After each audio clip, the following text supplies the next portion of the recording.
We also asked about how do you think, like what's the attitude and what's the vision for downtown? And so this was a question, like if you could only think of one word to put down, how would you think about downtown Covington? And this was actually what I felt when I walked through downtown. That it's quaint, it's, you see people out and talking to one another. There's a lot of like conversations happening, primarily around someone's vehicle.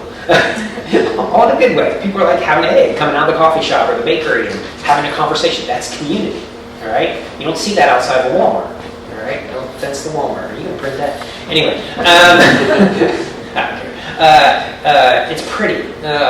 So anything that's in bigger words, that means it was more frequently set indicated, okay? Beautiful, right? So you kind of get a vibe for how people feel. So very aesthetically pleasing, all right? That's sort of the takeaway there. On the flip side, people felt like it was a little empty, okay? And I think what that entails, and then I'll talk about parking real quick if I have to, but I think what ends up happening is you have a lot of big spaces, okay? If you walk downtown and you really look at the building, the spaces are pretty big, okay? And so if there is even one vacancy in those spaces, because the buildings are so big, it can have that perception that, oh no, there's vacancy here. It's empty, okay? The reality is retailing is changing quite a bit, okay? Retailing is shrinking, not in terms of the actual sales, okay? In fact, 2022 was the strongest year of retail ever, okay? 23, flatlined a little bit, okay? Not as strong this year, but still way above what was pre-COVID norms. But square footages are shrinking. So part of our challenge is to think about in downtowns like Covington and others is how do you take that same building that was built for a JCPenney's or something like that of a big sized department stores that used to be present in a lot of downtowns, and how you take it for smaller entrepreneurs and vendors in which the typical square footage may be 1,000, 1,200, 1,500 square feet, okay? And so a lot of changes in retail will reflect how people envision the building. The other thing is you have quite a bit of professional services in your downtown. So professional services, you won't have as much activity as you do like in a retail store. So that can also give a perception. Or if you have a lot of like posters or anything on the windows and you can't quite see inside, people want to see inside. They want to see the visuals inside. Parking I won't talk too much about. That's usually not an issue of the number of spaces, but how people are using your downtown. If people are using your downtown because you're going to one place in particular that you really, really like, or you're running in for a quick cup of coffee, you want to be parked right there. That's how we think as consumers, okay? But if you go somewhere and you're kind of hitting this spot, hitting this spot, hitting this spot, or you're like Ellie and I, we were here all day, we parked really far away, and then you walk to places that you want to get. So it's all how you kind of use and function. That will change over time. But you got plenty of parking, all right? I don't need to do a parking study, and you've got plenty of parking, all right? Just use and function. All right, which of the following issues in downtown Covington? And this was very much aligned to the one word. So they're thinking about the number of vacancies. How can we get more density of small businesses here? The wonderful thing is that there is a lot of pipeline. What I mean by that, there's a lot of interest in demand for spaces. But sometimes it's matching the business up with the right appropriate space and finding them in that space. And that's what's great about having a Main Street program is because they can be the connector. They can be the connector from a real estate perspective. They can help to connect to maybe resources that small businesses need to get open, to get their business going, to be successful. And you have just a wonderful crop of new entrepreneurs that are coming in since the pandemic. We've seen so many more businesses open over the last couple of years than we've ever seen in terms of the U.S. relative to new business formation. This is the absolute heyday of new business startups in the US. So starting in 2020 to now, we've had, well, just look at 1 year, 2020 to 2021, we had 4.5, this guy's gonna get sick of me saying this data, but like 4.5 million more new businesses than we had in 2019, startup that actually launched. So there's a lot more business formation here. That gives us opportunity from a space perspective. And again, this whole sort of lack of businesses, that was, or vacancies, that was the top issue for residents that they identified here. In terms of business type, I can sum this up, like if they could either crystal ball or wave their magic wand, food and apparel. Food is a key driver in a lot of downtowns, and you'll see in some of the data, you're undersourced in food. You have lots of opportunity there. There is sales to capture in the food business. It happens to be a very expensive one to get into, as people in the food business will tell you, but there's dollars to be captured growth-wise there. And it is a powerful strategy to deploy in downtowns. The reason why is when you look at consumers, and anyone do Instagram?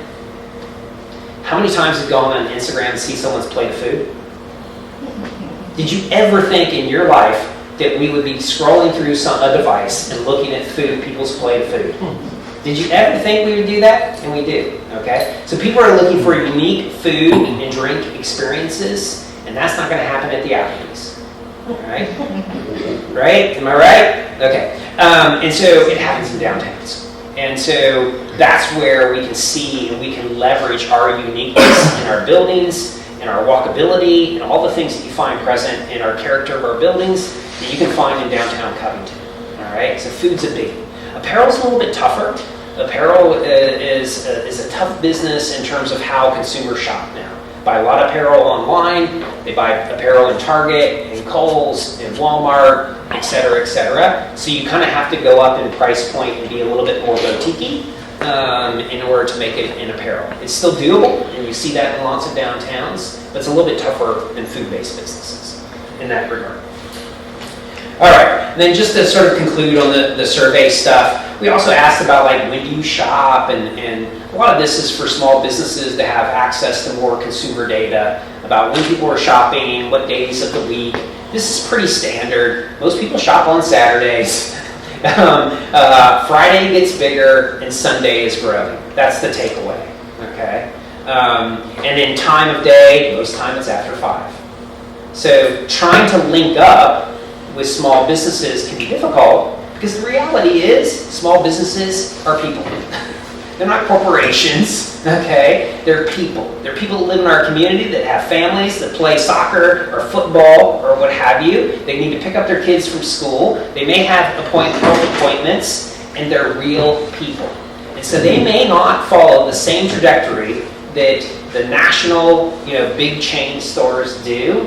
And so while we collect this data, at the end of the day, I wouldn't want them to change because it's their story, their lifestyle is our competitive advantage, all right? And so it may not match up perfectly to how consumers in the U.S. want to shop. But at the end of the day, if you want experience, if you want the stories, if you want to buy something that's unique or cared for and not off a shelf from a cargo ship, like you can come to downtown, all right? Sorry, that was soapboxy, wasn't it? The last thing I'll talk about is housing.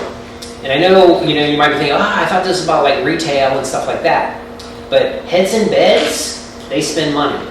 And so the more housing, the more people that are living in the downtown or in and around sort of the downtown neighborhood, that means you've got captured expenditures. Because there's a lot of things that they will spend money on as a result of just purely being in here. You have wonderful building stock that is conducive to downtown housing and living. And there were a number, as you can see here, that would be interested in doing so. That's probably been the biggest driver in downtowns across the country is actually housing. It's been restaurants and food and drink and housing. Those have been really two key market drivers for a lot of downtowns, small and big. Okay, a lot of small towns doing housing as well. All right, let me move on quickly here through some market stuff. And not to kill you in the science of market data, but what we look at is trying to understand the trade area. Everything's sort of based on the trade area. Who's my consumers? Where do they come from?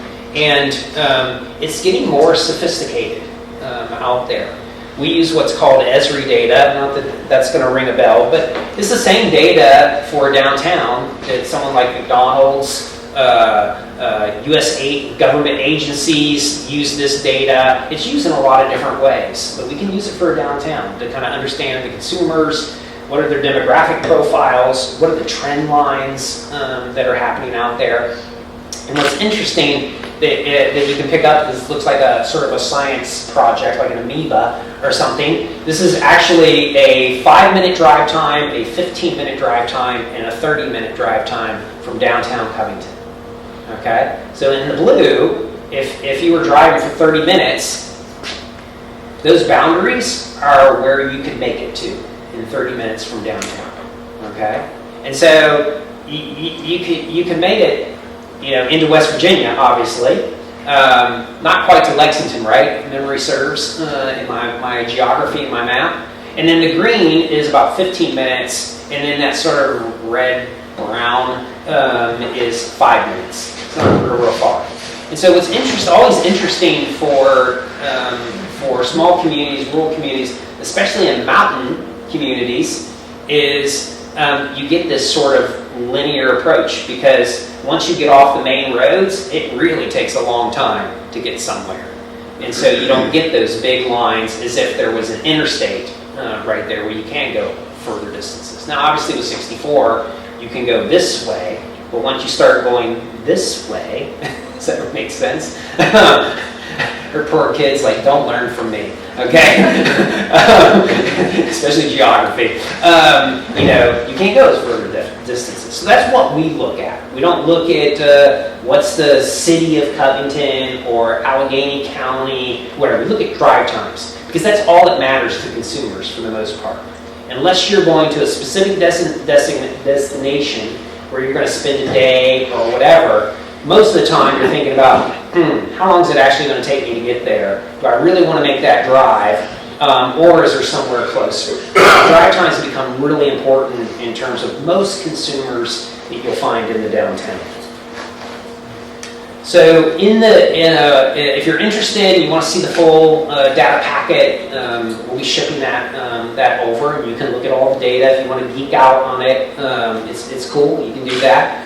But this just gives you sort of a key facts about that 15-minute drive time. So it's not going to match up with the population statistics or anything like that here in Covington, because it's looking at a drive time, not a political boundary or something like that. It's looking at what happens within 15 minutes. Within 15 minutes, you've got about 8,841 folks that live there. Okay? If you go out 30 minutes, it's like 22,000. So it really balloons up.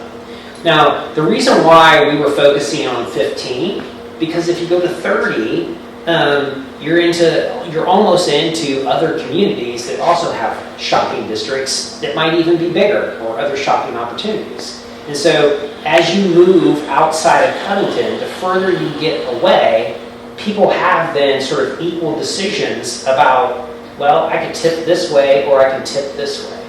And so if it's something that's bigger or perceived as having more opportunities, you're probably going to tip the opposite direction. So we were focused more just on the core. What would most people do in terms of flipping towards Covington? Okay, not just downtown, but Covington overall within that drive time. And so we decided about 15 minutes. Demographics, just within there, I want to point out a couple things. One, we're not growing a lot. Okay, and so that does say something in terms of, about retail. Okay, which means we've got to think about how do we expand that market. If we're not growing as much within that trade area, then that means we need to be able to garner other markets outside of that trade area. And so part of the work with Old Town Covington is like, how do we make that happen? Okay, so I'll share some more on that. And then finally, this is just a slide that looks at the retail demand outlook over 5 years. And the key statistic that you might be interested in is just overall, we're probably growing at about 10.4% in new retail activity.